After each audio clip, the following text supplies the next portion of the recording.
నేను ఒక రహస్యం చెప్తాను. నేను ఆశ్చర్యపోయాను.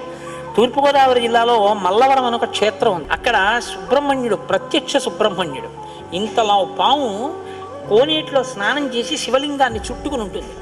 అది పిల్లలు పుట్టని వాళ్ళు వెళ్ళి నమస్కారం చేస్తే పిల్లలు పుట్టారు. డాక్టర్లు పిల్లలు పుట్టారని సర్టిఫై చేసిన వాళ్ళకి పుట్టారు.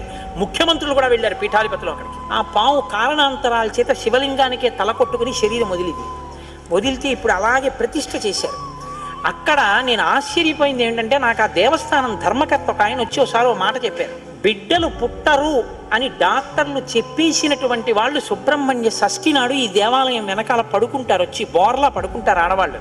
వాళ్ళకి కునుకు పడుతుంది, కునుకు పడ్డాక లేపేస్తాం. ఆ మరుసటి సంవత్సరం వాళ్ళు పసిపిల్లల్ని పట్టుకుని వస్తారండి అని చెప్పారు.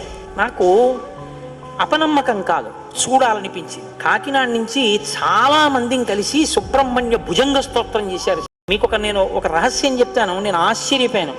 తూర్పుగోదావరి జిల్లాలో మల్లవరం అని ఒక క్షేత్రం ఉంది. అక్కడ సుబ్రహ్మణ్యుడు, ప్రత్యక్ష సుబ్రహ్మణ్యుడు, ఇంతలా పాము కోనేటిలో స్నానం చేసి శివలింగాన్ని చుట్టుకుని ఉంటుంది.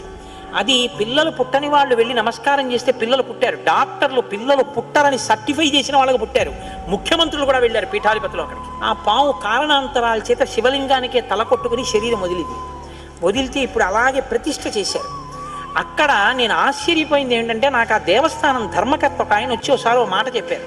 బిడ్డలు పుట్టరు అని డాక్టర్లు చెప్పేసినటువంటి వాళ్ళు సుబ్రహ్మణ్య షష్ఠి నాడు ఈ దేవాలయం వెనకాల పడుకుంటారు, వచ్చి బోర్లా పడుకుంటారు ఆడవాళ్ళు. వాళ్ళకి కునుకు పడుతుంది, కునుకు పడ్డాక లేపేస్తాం. ఆ మరుసటి సంవత్సరం వాళ్ళు పసిపిల్లల్ని పట్టుకుని వస్తారండి అని చెప్పారు. నాకు అపనమ్మకం కాదు, చూడాలనిపించింది. కాకినాడ నుంచి చాలా మందిని కలిసి సుబ్రహ్మణ్య భుజంగ స్తోత్రం చేశారు.